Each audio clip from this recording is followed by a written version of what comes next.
anasema tusubiri kinachotafuta. Bwana anasema kile kinachotafuta anaiangalia sadaka. Sadaka itakufanikisha. Haijalishi wakati mwingine unasema ya kwamba mbona baba amenikimbia au mama amekukimbia. Huyo ni mwanadamu tu, ukikutana naye hata ingekukimbia potelea mbali. Atamia watoto wako, mwambie Mungu hawa ni watoto wako, sitaweza kuacha.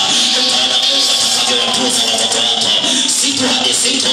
Unapofikiria kwamba leo sina hata mpera ya mboga, unashangaa kuna mtu anakwambia mpendwa, uliniazima gala kipindi fulani, nimeamua nikuletee kitu kinachopelekea kuletea sadaka ulioisogeza kwa Mungu. Mungu anajibu kwa wakati. Kwa hiyo mwana wa Mungu, ondokana na yale mateso ya miaka iliyopita. Inawezekana kuna wakati mwingine uliteseka ukaonekana kama bibi fulani au babu fulani.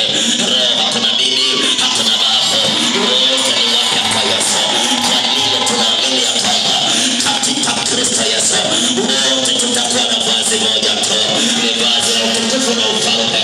Kwa hiyo mwana wa Mungu, usiangalie matatizo, usiangalie wengine wanakonaje, angalia Mungu anakonaje. Usisikilize watu wanasema nini. Mungu ndiye mwenye zawadi la maisha. Yeye akikubeba hawezi kukushusha. Mwanadamu akikubeba kuna wakati atazama nimechoka ninakushusha. Mwambie niko tayari kwenye mikono ya Bwana na nitatembea kifumbao kwa sababu sina hofu za mwanadamu. Kwa hiyo usiogope mwanadamu. Mwanadamu ukimwona kuna wakati mwingine hana utofauti na mdudu hata kama ungembeba. Haleluya. Swala la neno shukrani kwake halipo. Bwana Yesu asifiwe. Bwana Yesu asifiwe. Kuna umeona mimi wakuletea nguo kama hii. Sasa kaniangalia na kumwangalia.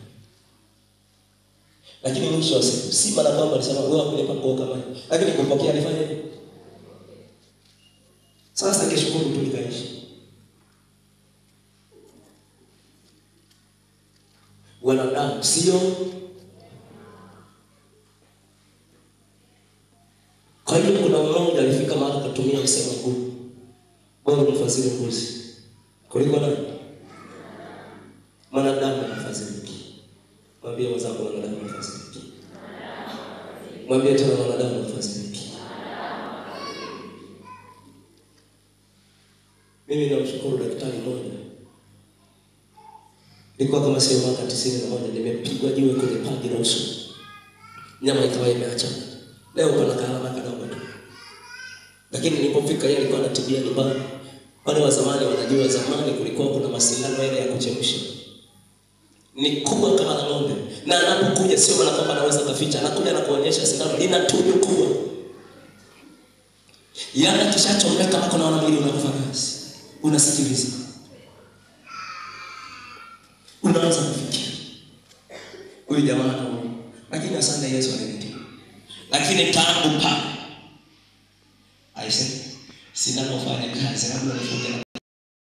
Bwana Yesu asifiwe. Mimi ni kwa sababu kweli nilipigwa ile masindano matatu. Halikuwa ile mwanadamu. Lakini leo Yesu ndiye. Bwana Yesu asifiwe. Bwana Yesu asifiwe. Bwana Yesu asifiwe. Bwana Yesu asifiwe. Bwana Yesu asifiwe. Nikupe nafasi kama una swali. Mwenye swali.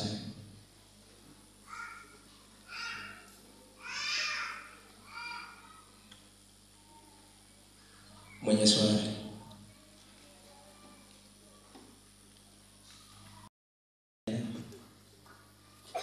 Ninapomaliza nilitoa mfano wa Mwalimu Nyerere. Kwamba ilitokea bindi fulani wakatokea vijana wengi. Lakini alipoona vile akawaambia wazazi wake. Wazazi wake akamwambia subiri. Akatafuta mahali kwenda kumficha. Sasa watu wamejipanga barabarani. Na wakaambiwa ya kwamba unapoenda kule hata wangekuzomea usigeuke, ukigeuka utakuwa jiwe la chumvi. Wa kwanza akajiaminisha natoka. Kila anapozidi kusogea watu wanasomea huyo huyo akageuka kawa akaanza naye kusemea huyo akageuka kawa jiwe la chumvi. Akamkosa mke na watatu akatoka vile vile huyo akageuka kawa jiwe la chumvi. Wanne ambaye yeye yamkini alienda siku 2 tu kwa huyo mke na alikuwa hajapewa jibu.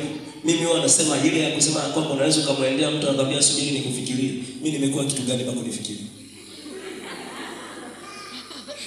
Sababu kama ni jibu lazima litoke hapo, bwana inawezekana au?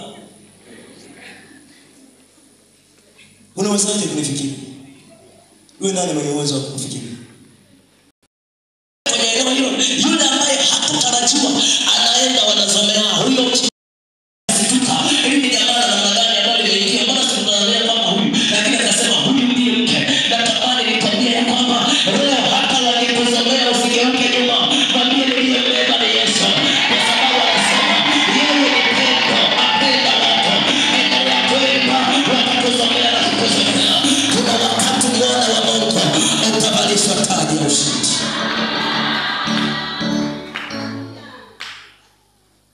Yabi yumo na yabi yumo